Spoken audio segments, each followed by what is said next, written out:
매일 말씀 묵상 9월 15일에 인사를 드립니다. 우리들이 오늘 또 하루를 살아가는데 이 하루 삶, 또 우리들이 경험하는 모든 일들 가운데서 정말 소망을 어디에서 우리가 가질 수 있을까요? 우리들의 삶의 기쁨, 우리들의 삶의 위로가 어디에서 오는가? 무엇을 하여야, 아니면 무엇을 알아야 내가 소망과 기쁨을 가지며 살아갈 수 있는가? 이것은 중요한 문제입니다. 사람들은 많은 일들을 행합니다. 곧 행함을 통하여서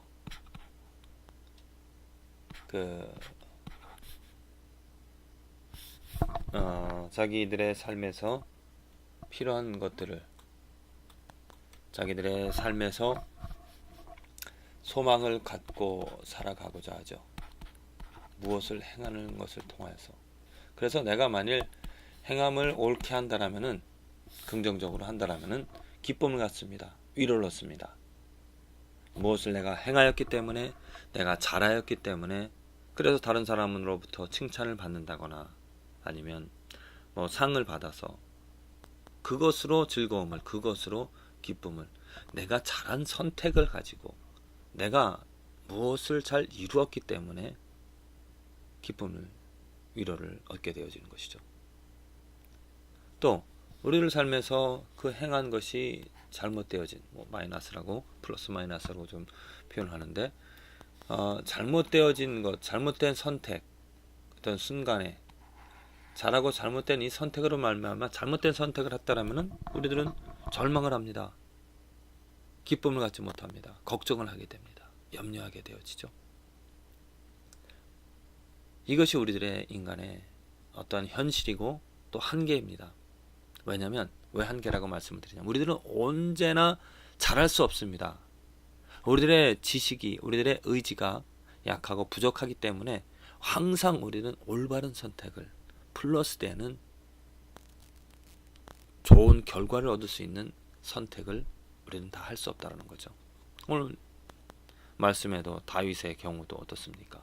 전장에 나가지 않고 집에 거한 선택, 왕으로서 당연히 전쟁에 나가서 이스라엘 백성들을, 나라를 살리고 나라를 지키는 일을 해야 되는데, 그러지 않고 성에 머무는 선택을 하게 되므로 모든 걸 잘했습니다. 다윗이 정말 많은 일들을, 하나님을 의지하면서 백성들을 하나님께로 인도하는, 또 나라를 잘 이끌어가는 일들을 잘했는데, 잘못된 선택 한 가지 함으로 어떻게 됐습니까? 죄악으로, 또 그 뒤에 잘못된 선택들이 계속 나왔습니다. 그것처럼 그 훌륭한 다윗조차도 그렇게 온전히 모든 것에 올바로 행하는 올바른 선택을 할 수 없었다라는 것, 그것이 우리들의 한계를 말하는 것입니다. 그래서 우리들의 이 행함을 통하여서는 우리들이 소망을 갖는다라는 것은 극히 모순이 되어지는, 왜 잘못된 것인 줄 알면서, 잘할 수 없는 것을 알면서도 그것으로 내가 소망을 가지려고 한다라면은 우리들은 이뤄낼 수가 없습니다. 소망을 가질 수가 없습니다. 잘할 때는 좋지만 잘못할 때는 정말 심하게 좌절합니다.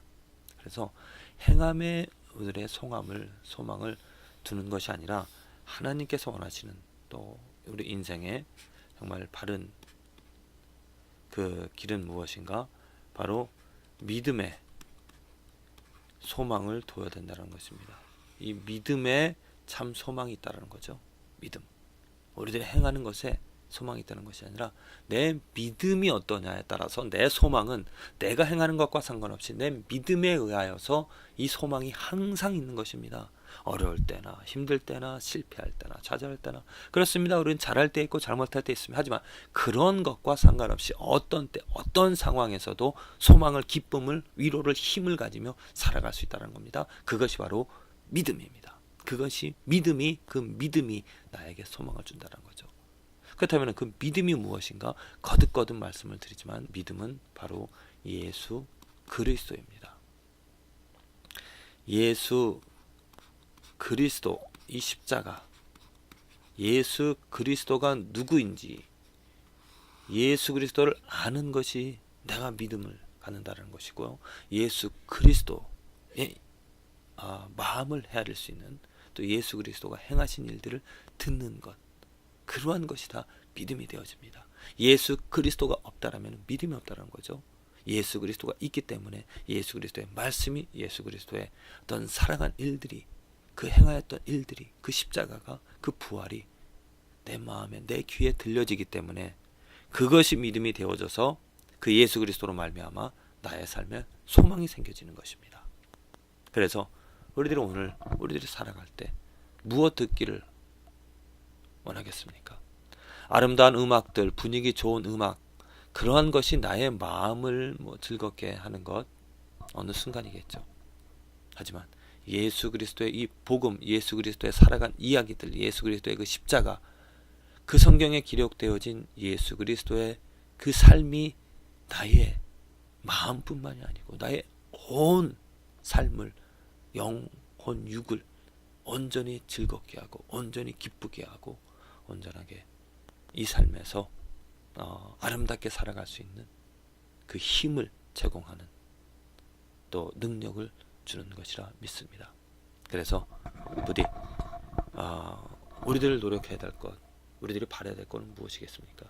예수 그리스도의 말씀입니다. 예수 그리스도를 생각하는 것이고요. 예수 그리스도가 누구인지를 알아가는 것입니다.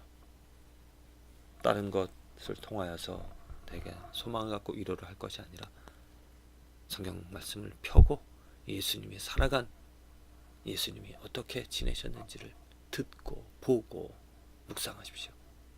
그러면은 그 지식이, 그 예수 그리스도의 지식이 저와 여러분들의 삶을 바꾸어 놓고 새로운 힘을, 능력을 주는 것이라 믿습니다. 오늘 말씀 가운데서 에스겔 선지자의 말씀인데요. 오늘 에스겔 18장에 보면은 이 행함, 그 악인과 의인의 이야기가 기록이 되어져 있습니다. 그래서 의인은 산다라는 것이고 악인은 죽는다라는 것입니다. 만일 악인이 자기의 죄를 돌이킨다라면, 이 말씀은 거기서 28장의 말씀은 너희들의 죄에서 돌이키라는 것입니다. 너희들이 죄를 짓고 살아간다면 죽을 수밖에 없으니까 그 죄에서 돌이키라라고, 악에서 돌이키라라고, 그래서 살라라고 말씀을 하고 있습니다. 그 말씀 가운데서 근데 이제 만일 의인이 돌이켜 그 의에서 떠나서 범죄하고, 지금 의인에 대해서 말을 하고 있는데, 그 의인이 자기가 지킨 그런 의, 올바른 것들, 그런 의에서 돌이켜서 이 의인이 자기의 그 의에서 떠나서 범죄하고 악인이 행하는 모든 가증한 일대로 행하면 살겠느냐? 살지 못한다는 것이죠. 그 행한 의로운 일은 하나도 기억함이 되지 아니하리니 그가 그 범한 허물과 그 지은 죄로 죽으리라. 그렇습니다. 이것이 우리들의 인간의 한계라고 볼 수 있는 것이죠. 내가 의인, 아무리 정말 온전히 율법을 다 지키며 살아갔습니다. 그럼에도 불구하고 그렇게 살아갔음에도 평생을 그러다가 한순간 그 악인의 행하는 범죄함, 한순간 하나의 범죄함이 있다 하더라도 정말 모든 것을 의롭게 살고 단 한 가지 아주 조그만 범죄함이 있을 때 어떻게 된다고요? 그 행한 의로운 일은 모두가 다 하나도 기억됨이 되지 아니한다라고 했습니다. 이게 참 우리 인간의 한계가 되어지죠.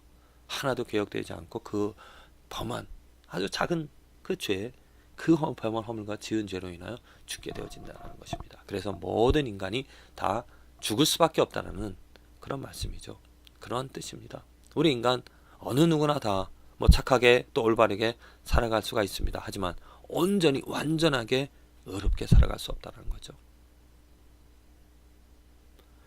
그래서 우리 모두가 죽게 되어지는데, 이 말씀을 보면서 예수님의 죽음을 생각할 수가 있었습니다. 예수님의 죽음.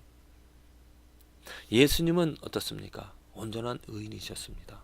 죄가 하나도 없으셨습니다. 그럼에도 불구하고 지금 이 말씀대로라면 말이 안 맞죠. 분명히 그 죽은 범한 허물과 그 지은 죄로 인하여 죽는다고 하였는데, 예수님께서는 완벽하게 정말 어느 순간 어느 때 어느 것 하나 죄를 범하지 않은 아주 완전한 완벽한 절대적인 거룩한 삶을 살아가셨던 분이십니다. 그럼에도 불구하고 그가 사람들의 모함을 받고 사람들의 질투와 시기심으로 그 예수님을 십자가에 못 박으라는 그런 종교 지도자들, 유대인들의 그런 사람들의 모함에 의하여서 예수님께서는 죽으셨다는 겁니다. 전혀 죄가 없음에도 불구하고 예수님께서 죽으신 것, 지금 어떻게 보면은 모순입니다. 아이러니입니다.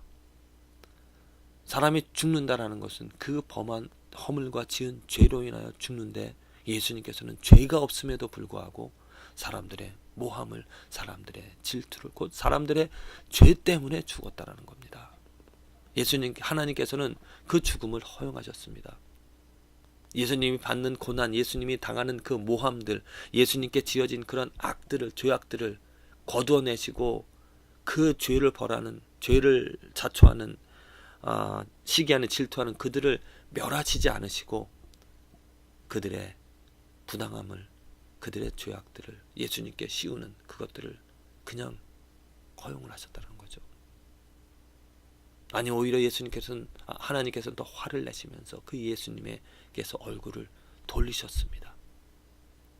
그냥 그 사람들의 모함, 사람들의 죄악으로 예수님을 죽게 놔두셨다는 거죠. 왜? 이유가 있습니다.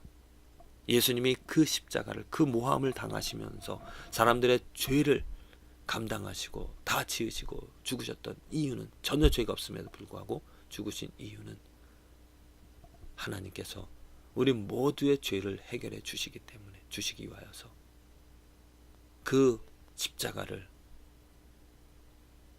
바라보시고 그 십자가를 허용하시면서 그 십자가 위에서 하나님의 모든 진노 분노를 다 쏟아 부으시고 그 예수님의 뜻, 예수님의 마음, 예수님의 그 온전한 의로움을 인정하시며 예수님을 3일 만에 부활시켜 내신 것이죠.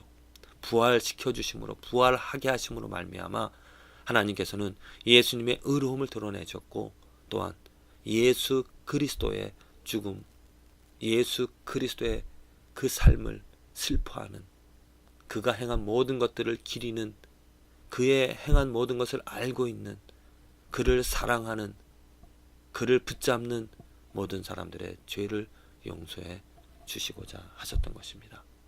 그래서 우리들에게 소망이 되어질 수밖에 없는 것은 바로 예수님이라는 겁니다. 예수님만을 통하여서만이 우리들의 삶에서 우리는 위로함을, 우리들은 옳다 인정함을 하나님께로부터 받는다라는 것입니다. 전혀 죄가 없음에도 불구하고 그 모든 사람들의 죄를 감당하시고 받으시고 죽으신 예수님, 그 예수님만이, 그 죽으신 사실, 그 죽으신 이야기가 나의